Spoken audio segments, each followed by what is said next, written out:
Tuntutan terhadap Gus Nur ini adalah 10 tahun. Sama dengan Bambang Tri.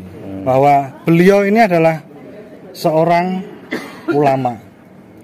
Entah terserah mau ngomong lulusan SD atau apa yang sekarang digoreng.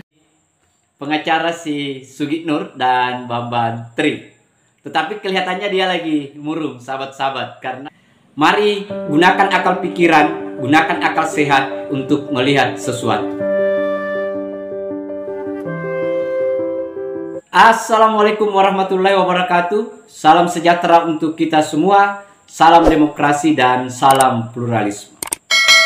Jumpa lagi di Sahabat Rahmat Channel.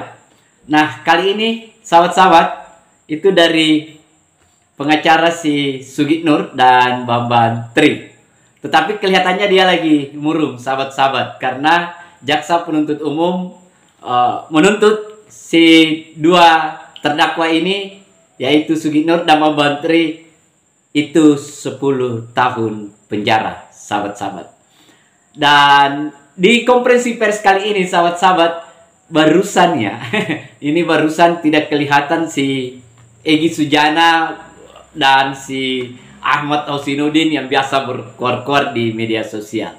Tetapi untuk lebih lengkapnya, sahabat-sahabat, terlebih dahulu mari kita lihat videonya. Tadi disampaikan jaksa penuntut umum bahwa tuntutan terhadap Gus Nur ini adalah 10 tahun. Sama dengan Bambang Tri. Yang kita ketahui, mungkin teman-teman media juga kurang meliput, yang kurang exposure terhadap Gus Nur, bahwa beliau ini adalah seorang ulama. Entah terserah mau ngomong lulusan SD atau apa yang sekarang digoreng, tapi beliau ini dengan uang sendiri punya yang namanya pesantren di Poso, di Palu.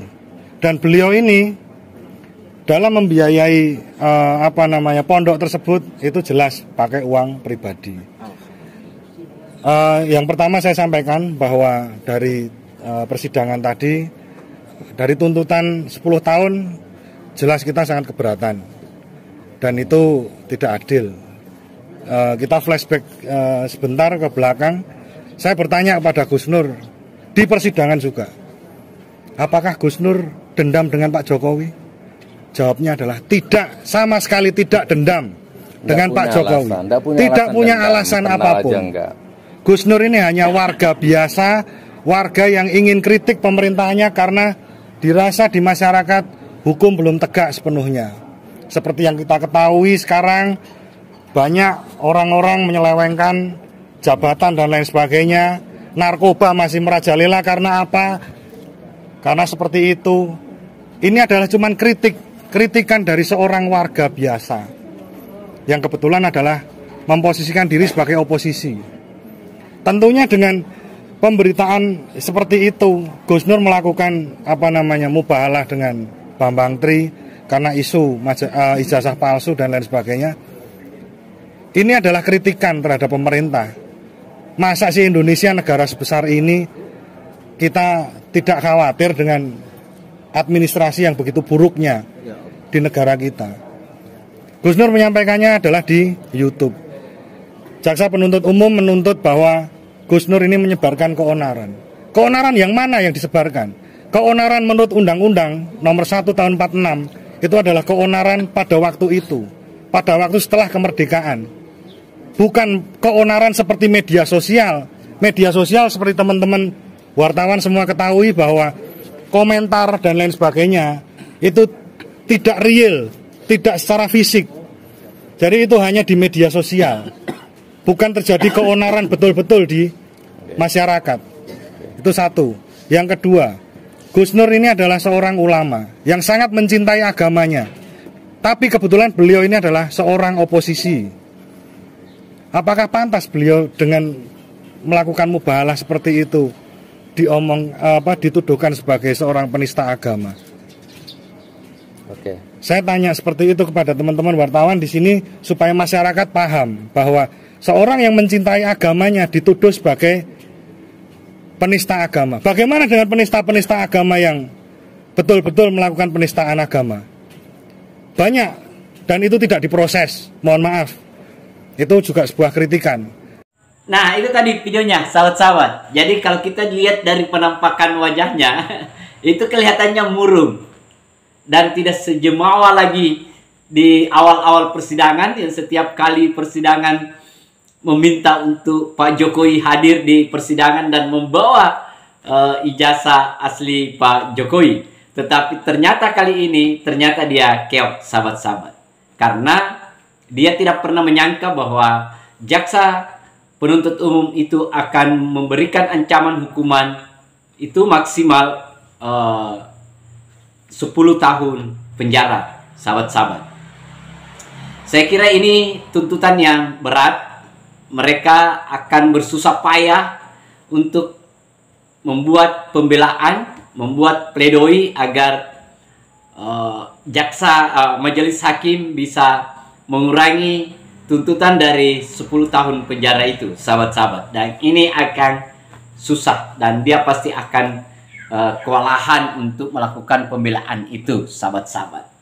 Nah, saya kira kalau kita cermati dari awal, ya kita sudah bisa memprediksi bahwa memang dia akan tinggi ancamannya karena melihat dari satu di dalam pengadilan, di dalam kondisi beracara mereka memang sangat kayak debat kusir yang kadang dia lakukan, dan dia hanya kayak seperti orang egois lah di dalam beracara. Nah, itu juga akan menjadi bahan pertimbangan. Nah, itu yang mengagetkan dia, sahabat-sahabat. Nah, sekaitan dengan pernyataan pengacara Sugi Nur dan Bambang Tri bahwa tidak mungkinlah si Sugi Nur itu punya pesantren di mana ya, di Palu sana ya.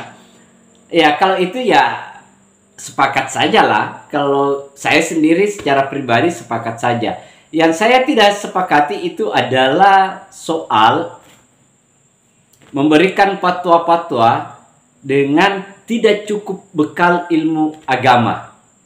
Kan itu, sahabat-sahabat. Dikhawatirkan jangan sampai malpraktek. Karena sama saja. Kalau misalnya seorang orang yang tidak paham secara mendalam yang namanya agama lantas mengeluarkan fatwa, pasti akan menyesatkan umat, sahabat-sahabat. Sehingga itu yang dikhawatirkan.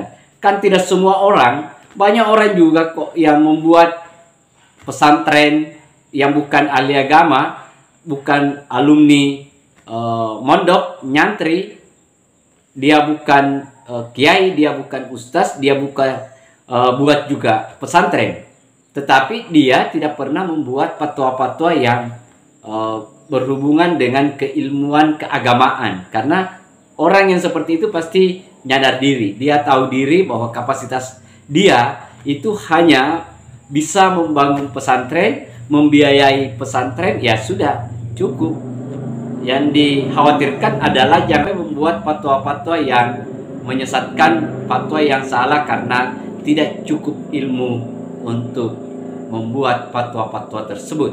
Nah, itu sahabat-sahabat. Kalau soal buat pesantren tidak apa-apa.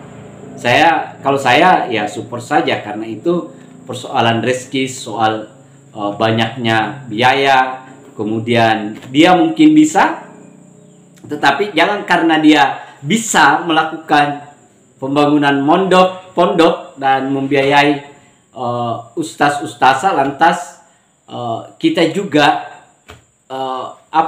akan membuat fatwa-fatwa itu ceramah agama yang dengan keilmuan yang tidak cukup, sahabat-sahabat. Nah, saya kira itu mereka lagi murung, mereka lagi bersedih, mereka lagi berpikir bagaimana membebaskan si Sugi Nur dan Bambang Tri dari ancaman hukuman 10 tahun penjara. Terima kasih banyak. Akhir kata dari saya, wassalamualaikum warahmatullahi wabarakatuh. Salam demokrasi, salam pluralisme, NKRI harga mati.